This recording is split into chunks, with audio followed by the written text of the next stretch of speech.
Pero palaging nababanggit yung father nyo. Tiago. Kumusta yung pagkakaibigan ng dalawa? Madikit talaga sila. Eh, nung araw, ang telepono, uso talaga, no? Tumatawag dito. Alis araw-araw. Nag-ring. Sino-sino nakakasagot. Bisa, hello, tito. Ay, manager ka. Pupunta rin dito minsan. Pumunta na. Ilang beses ba? Talaga. Kumusta naman? Laging wasak yung jollity namin dyan. Kasi dyan siya pumaparada. Okay. Ang daming mga tambay dyan. Galing siya ng Santa Ana. Opo, gabi. Polo, paparada yung nagtrusan mo. Wala naman kasing bodyguard yun. Kasama niya lang si Ato eh. Bababa yun. Pagbaba ng gano'n, parang PJ nga to. Lahat, mga nakaupo dyan, mga nakakamayan niya. Oh. Tapos may birthday dito. Eh, medyo nakain na nun. Idol! Baka pwede naman maimbita. Dito lang.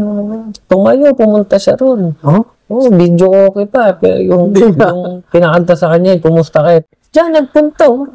Nakaubad pa yung mga Binigyan niya ng pangalak ulit.